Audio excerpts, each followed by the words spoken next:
Hello everybody. You already know what time it is. It is podcast in my break time with Priscilla. So I kind of want to talk about a lot of things, but mainly today I wanted to cover loss. Right. I feel we lose things pretty often. I mean, I can remember multiple times I've lost pencils, I've lost papers. Those are the worst, especially when they're like high class papers that I need for either an assignment or my research papers. I hate when I lose those. But more times than not, we are very normalized to losing things. But why is it different when we lose people? I mean, when you lose a pencil, you can justify it and be like, yeah, you know what, I could buy a new one, right? But you can't exactly buy a new person or buy a new relationship and have it be exactly a one-to-one replica of what you had endured. Okay, well, let's say you lose my research papers and I end up finding a better topic that I'm more educated on. I can let it later bless and be like, you know what? I was meant to lose those papers, right? I was meant for something better, something I was more prepared for, something I knew more for. How come we cannot apply that logic when it comes to losing people?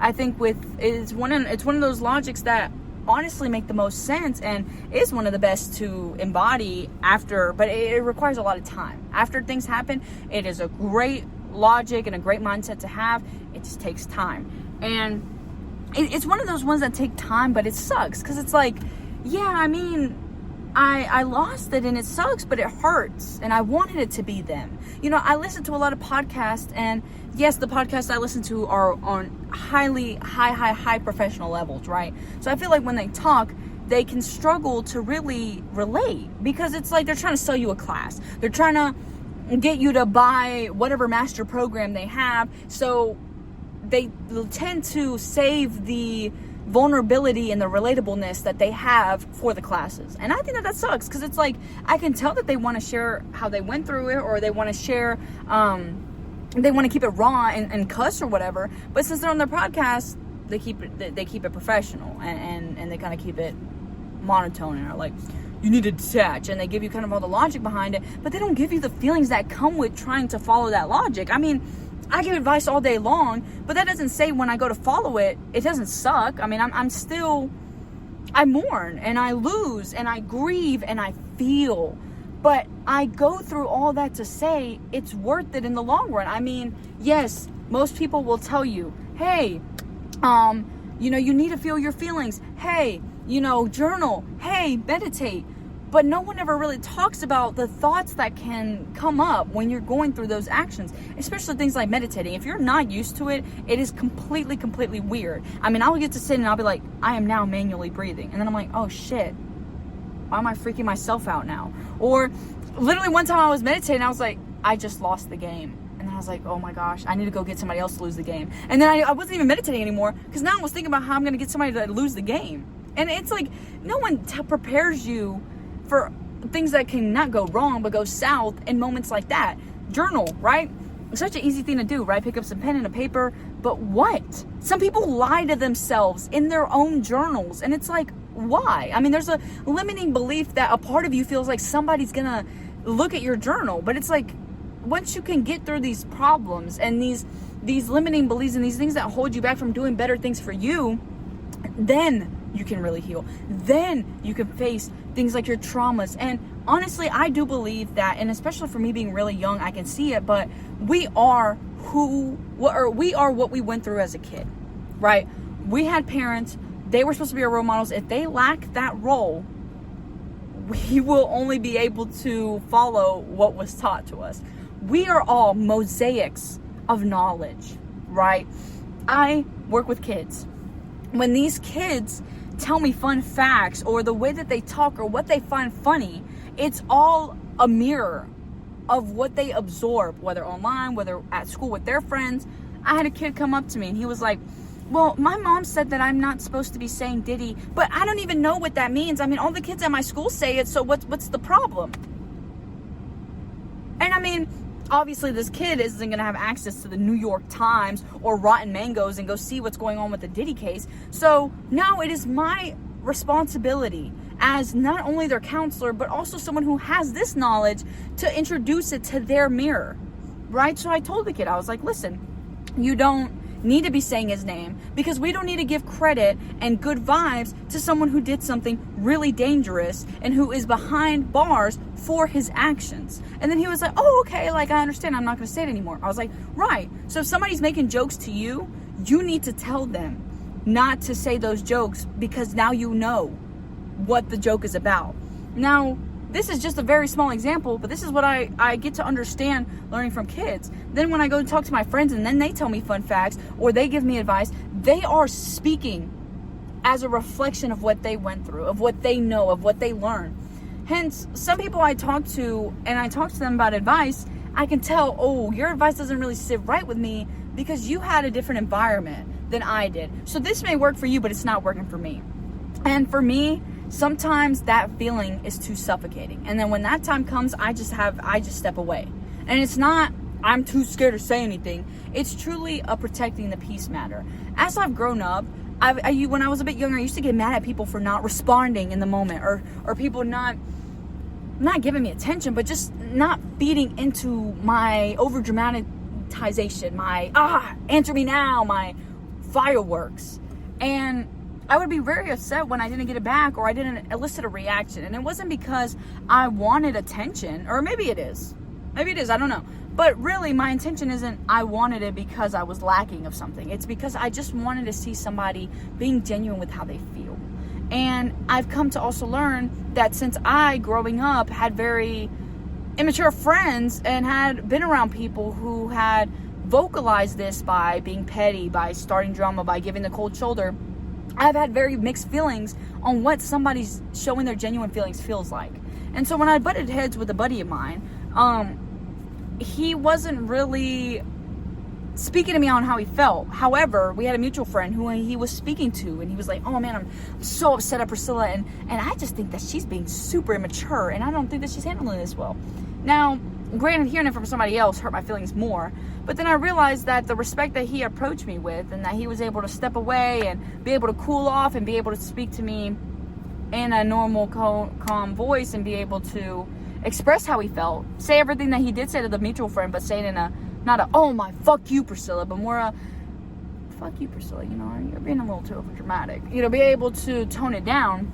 I was, first of all, better able to understand the position, the situation, and better assess how I responded. And then I was able to understand where he was coming from and be able to, instead of argue and debate and who's right, who's wrong, rather more, you know what, I'm sorry. This all happened. One of my actions had led to it. I don't want it to lead it here. I'm not feeling too good about this. I apologize. Sorry, it's getting a little hot. I mean, a little too cold. So with that, he had to step away to better assess the situation. But in that moment, I was like, no, talk to me. Like, I don't care if you're cussing at me. I want to hear it. And although I still do live by that, at the end of the day, there's still that root that I'm wanting to hear someone be genuine.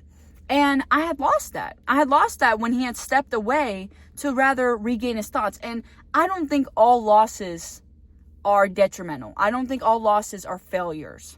I think that's a better way of saying it. Losing something isn't a failure.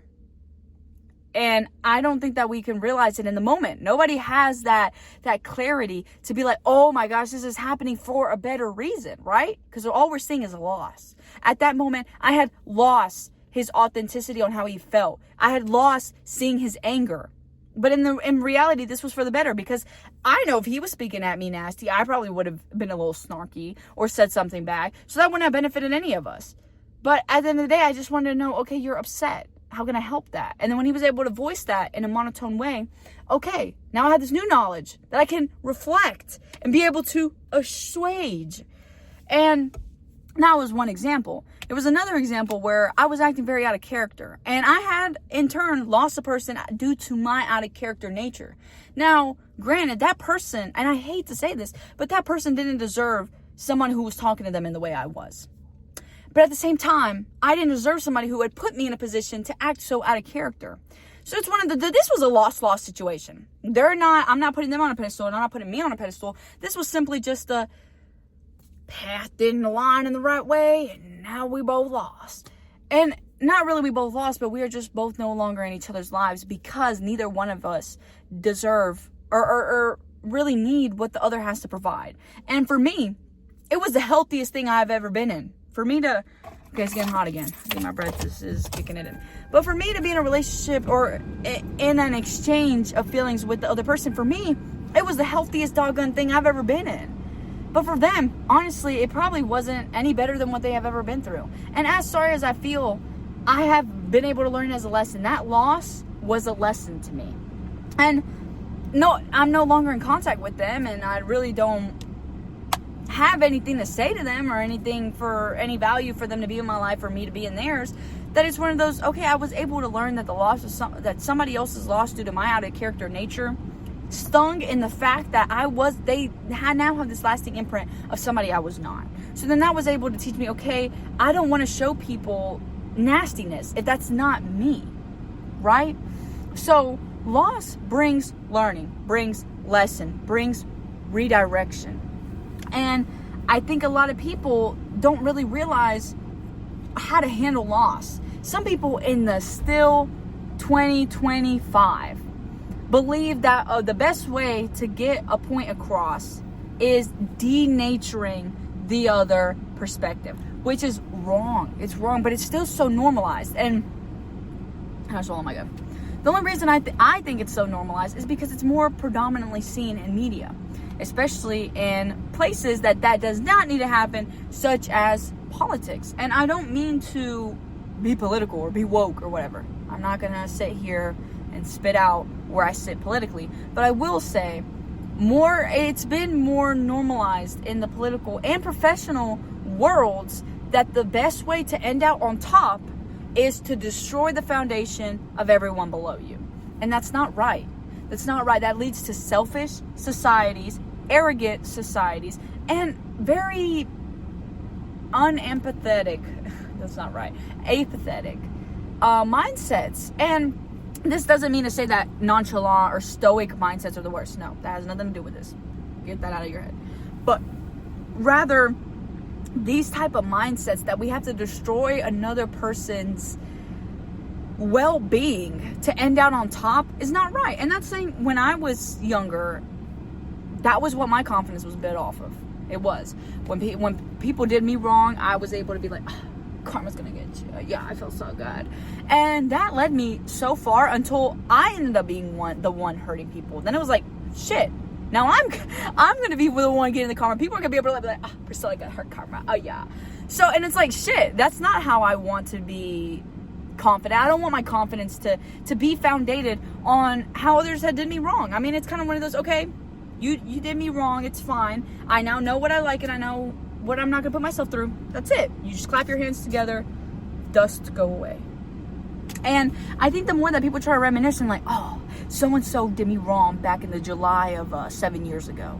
Man, I hope that person gets the worst. And genuinely, there are some very shitty people out there. I have encountered very, very evil. I'm serious when I say evil. Like, people who genuinely get off to hurting others. And I don't mean in a masochistic, kinky way. I mean, genuinely, they enjoy being narcissistic, and they enjoy being abusive, and they enjoy being toxic, and they enjoy everything negative you can think of.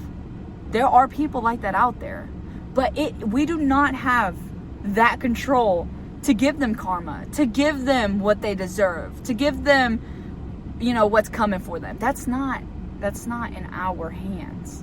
And this is where I get to be spiritual, because this is where I believe that faith. I believe that God has a plan. And that's where, I come spiritually. I do believe that, things happen for a reason. I'm everywhere I need to be. If I end up at a coffee shop right before it closes and for some reason a famous celebrity's out there, I was meant to be there. But, that's where I stand spiritually. And that's what makes the most sense to me. Some people listen to this are atheists. Some people who listen to this are, more religious than spiritual. And that's fine. There's no right or wrong. There really isn't. When I was younger, I used to debate with a lot of people on things like politics and religion. And at the end of the day, it's what people choose to use their life's purpose for. If you get more, I believe that living a life is one of purpose. And if religion is your purpose, if politics is your purpose, if getting money is your purpose, if being a philanthropist is your purpose, whatever your purpose is, as long as you're living it out and that makes you feel good, by all means do it. I'm going to do what I'm going to do because it makes me happy and it makes me feel human. The person next to me is going to do what they're going to do because it makes them happy. It makes them feel human. Like, now that's what I'm saying. The people who are evil their purpose is hurting others. And that sounds shitty, but there are some NPCs like that we just have to encounter. I mean, you're not in control of their life, right? So it's like, shit, I had to have a bad apple to know what sour tastes like.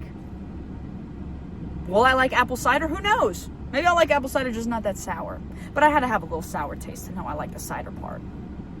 And I think a lot of people, and then people who do you wrong, allow them to be background characters. Allow them to be that small glass of your mosaic, but don't let them be the whole thing, the whole color of the reflection, right? I'm trying to think of stained glass. I mean, stained glass has multiple different colors. Then it's got some big chunks and then some small little chunks. If you're the mosaic of the whole stained glass, let those people who did you wrong be those small little glimpses. They'll still shine through you. They will. Because their pain and what they did to hurt you was necessary for you to be who you are now, for you to know what you like, for you to know what you don't like, for you to know where you do and don't belong, for you to know what kind of people you do and don't like, for you to have stories to tell.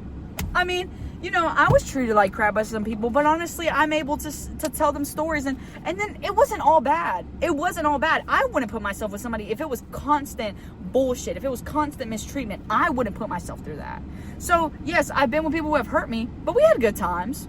We've been places, we've traveled, I've met new people through them, and I'm grateful. I'm grateful for all of that. I'm grateful that I was able to be in a place like that and was worthy of everything that was there. But now that time is done, I shake my hands, wipe the dust, and now I intake new items, new experiences, new opportunities, new people. Because the world is ever ending. It's never ending. It's never an end, a one and done. Societies change, communities change, people change, demographics change, trends change, cities change, everything changes. And with that, we gotta be grateful for it all. Grateful for it all. But with that being said, I think that in times like this, you gotta be very educated. And I'm not trying to, again, be woke or anything like that. I don't care what anybody believes in. I can get along with whatever. I don't see somebody as what their belief system are. I see them as what their actions are. But if you are a person who does do actions off of your beliefs, and if they are not even offensive to me, but if they are offensive to who I am as an identity, as who I identify with, as who I am as a whole, I will never feel comfortable around those people. Therefore, I will not put myself somewhere where I feel incredibly uncomfortable at. I can tolerate people having different beliefs as me. I can understand them. When the conversations arise, I'm able to agree to disagree with them. I'm not going to berate them. I'm not going to sit there and try to change their beliefs. But if their beliefs are so conflicting with who I am as a human, let's do us both a favor and step away.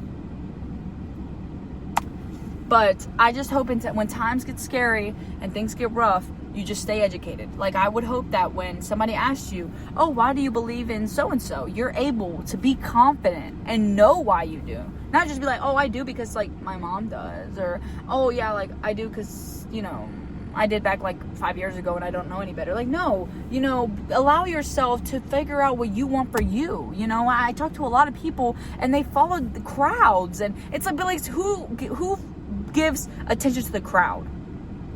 Like, the crowds are in place because there's that attention there. So why not give the attention to yourself? Why not build the fulfilling inner works that comes from within instead of externally? You will never disappoint or be hurt. You will never be disappointed or be hurt by doing something for you, by investing into yourself. The greatest investment you can make is within. It's within. So in times where the world seems like it's ending and things get scary, just stay educated. And when I mean stay educated, I mean read into something that you know is believable, that if someone were to ask you, why do you believe in XYZ, you're able to say why. So with that being said, my break's almost over. But I hope you guys enjoyed today's episode, and I'll see y'all later.